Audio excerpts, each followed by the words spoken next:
I want to begin my talk today with a statement that guides me in everything I do, in my teaching, in my research, and in my practice of design. And that statement is that I believe in the power of design. And as Spider-Man tells us, with great power comes great responsibility. So I believe in our responsibility as designers. When you think about it, designers have an incredible control over our everyday lives. They make decisions for us. They decide how we interact with our cities, how we interact with a room like this, how we communicate with one another, how we work in our offices and learn in our schools. And that is an incredible power. But I also believe with this power and responsibility, we have an obligation to make sure that we're designing for everyone. And today I want to talk to you about the fact that we're failing to do so. And to explain this failure, I want to do a little exercise with everyone, if you guys don't mind. I want everyone in the audience to first raise their hand. All right. Now I want anyone in the audience who wears glasses, contacts, or is visually impaired to put their hands down. I want anyone who has a hearing impairment or wears a hearing aid or doesn't hear very well in all situations to please put their hands down. I want anyone who's ever been in a wheelchair or broken their leg and used crutches or has to walk with a cane to put your hands down. And I want anyone who's ever been 9 months pregnant and had difficulty walking up a flight of stairs like I did when I was 9 months pregnant to put your hands down. Now I want anyone who is under the age of 18 to put your hands down. And anyone above the age of 35 to put their hands down. And now I'm going to have to say something that I always hate to do, but I want all the women to put their hands down. And finally, I want those remaining men among us who are shorter than 1.82 meters to put their hands down. That leaves us with 1, 2, 3, 4, 5, 6, 7, 8, 9, 10 people in a room of almost 1,000. Statistically, we call this a minority. The ironic thing is that we as designers are trained to design for those 10 men, not for all of you who put their hands down. We're trained to design for the perfectly capable, able, walking, talking, seeing, speaking, moving, tall man. That is the standard we're trained to design for, and not for everyone else. So what I want to talk to you about today is what we as designers need to start doing for all of you who put your hands down. And not only that group, but an even smaller group. This group which we call the marginal. The marginal of the marginal. Those people that very, very few designers before the work that we've done have actually thought about how to design for. And I'm going to do this by telling you a story. And this story begins with myself as a young mother. My daughter's here in the audience. When she was a newborn child. And it weaves with us through many exciting places like Cape Town, South Africa, London, the WHO in Geneva, the United States, and even the United Nations, and ends up with us here today in this talk at TEDx in Cairo. The story began in 2002, when I was asked to design Egypt's first center for individuals with autism. I was approached by a group of parents who were fed up. They couldn't find the appropriate support that their children needed anywhere in Egypt, so they decided to create their own. At the time, I was working on my PhD on a completely different topic. And when they asked me to do this task, being a very good student, I went to my reference books, and I was expecting to find a chapter, just like the chapters on wheelchair accessibility, on hearing impairment, and on visual impairment and how to design for them, on how to design for autism. There was absolutely nothing. Not here, not anywhere in the world. No architect had looked at how to design for individuals with autism. So I threw away 2 years of work I called my very brave advisor, who agreed to give me 2 months to come up with a new proposal, and I decided to dedicate my doctoral dissertation to finding the answer to that question: what is an appropriate architecture for autism? I worked with a group of parents that had originally approached me, a very brave group of parents who established the Advanced Society, which is one of the Middle East's first dedicated societies to provide educational support for individuals with autism. And we set up a group of very interesting experiments in the classroom in their schools.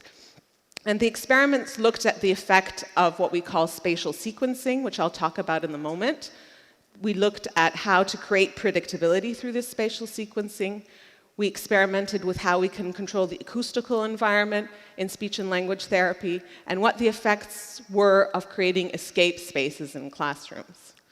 And the results of these experiments became the first evidence, real evidence anywhere in the world, that architecture can actually help autism. And the best performing students in this experiment, their attention span almost doubled. Their response time was cut in half, and their behavioral temperament was greatly improved. To help you understand how important the concept of an architecture for autism is, because there is an expectation that this is a very small group of people. The Centers for Disease Control in the United States currently estimate, quite conservatively, that 1 in 68 children fall within the spectrum of autism. And just to give you an idea of what that number actually means, that means that there will be more children with autism diagnosed this year than those with AIDS, cancer, and diabetes all combined. That means that in the next 10 minutes, by the time my talk is over, 50 children will have been born somewhere on this planet that will grow up to join the hundreds of millions of people that suffer from autism worldwide. Although we don't keep up-to-date statistics in Egypt, there's been an informed estimate that about 1% of our children fall within this spectrum of autism. And it's important to understand that autism is a spectrum and doesn't affect everyone the same way. And it was only first defined in 1943 and didn't become a recognized diagnosis until the 1980s. But it's characterized by 3 main things: challenges with social interaction, difficulty with verbal and nonverbal communication, and repetitive and routine behavior. But like I said, autism is a spectrum, and not everyone has the same challenges, and not everyone is as severely affected by it. As they say in the autism community, if you've met one person with autism, you've met just one person with autism. Researchers are still trying to unlock and discover what exactly causes autism. But there's a lot of evidence that tells us the root of the challenges lies in the sensory input. It tells us that autism is a different way of perceiving the world around us, and that the challenges are a result of how individuals with autism see, smell, touch, and feel the world in a way that's differently than you and I typically would. To help you understand this, I want you to play another little game with me. I want you to imagine a world where the light is too bright, where every color is too agitating, where every pattern is too distracting.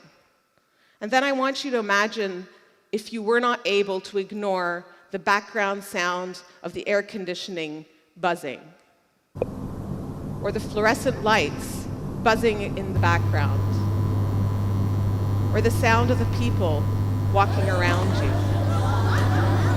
or the whizzing by of the cars outside on the street,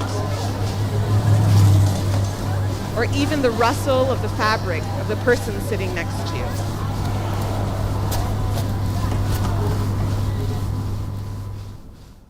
Imagine what kind of world that would be. And imagine that is the world that you were put in from a very, very young age.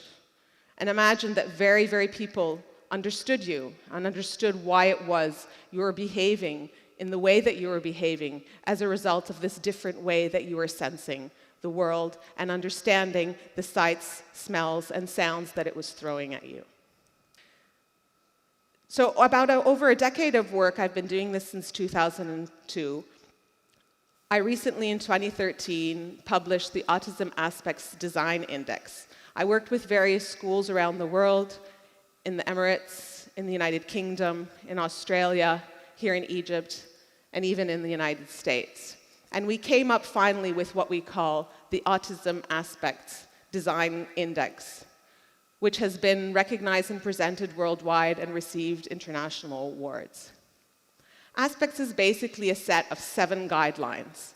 It's not like code, like the type of code you would see for designing for other disabilities, but it's a set of criteria, a catalyst for thinking about how we have to design for autism. The first criteria is acoustics. And I'll never forget an email that I received in response to a 3-page survey I sent to parents asking them about how their children were responding to the physical environment. One woman from New York sent me a 3-word response: acoustics, acoustics, acoustics. So very early on in the research, it became clear that acoustics was an important part of our experiment. The second criteria is spatial sequencing. And again, early on in my research, a brilliant therapist told me the best way to teach a child with autism is to work with what they love, work with what they know, and work with what they focus on, which is typically their obsessive routine. So spatial sequencing adopts that idea and builds on an autistic individual's love of routine and creates predictability and tells us to organize our spaces in a way that follows the normal daily routine of that child. They now call this affinity therapy, if anyone's interested in reading more about it. The third criteria in aspects is escape. And escape essentially tells us as designers to create a safe place for individuals with autism to go to when they feel overwhelmed and overloaded, just like we did a few minutes ago with all the sounds and sights and lights around us. It gives them a moment to be able to retreat, readjust, and come back. The fourth criteria is compartmentalization. And compartmentalization basically tells us to break spaces down into small, manageable pieces and only allow in those pieces, in those small spaces, what that individual needs to do the task at hand, not to give them too much information and only give them what they need to support what they're learning. The fifth criteria is transition space, and transition space works hand in hand with compartmentalization and spatial sequencing to make sure as we move through our buildings that we move in a way that's smooth and we get an opportunity to adjust. Like you coming in from break, we don't dive right into our talk. We give you a moment to adjust back into the new environment that you're in. The sixth criteria is sensory zoning.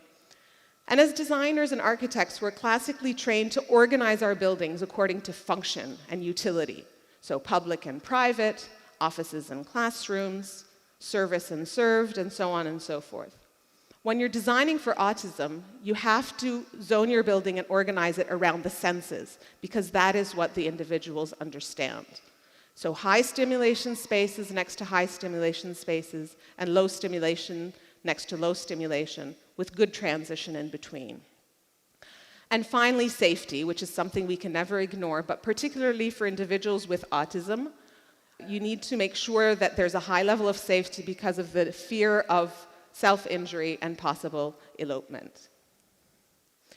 Just not to get too technical and to give it in layman's terms, this basically tells us that when we design for autism, we need to calm it down, we need to break it down, we need to organize it and sequence it, and allow for space to transition in between those experiences.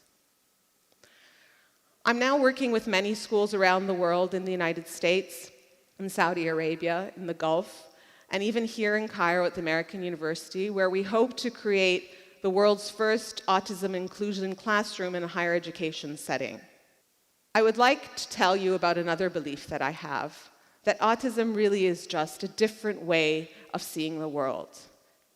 Different, but not necessarily less than the way we see the world. And if we understand it that way, we can design accordingly.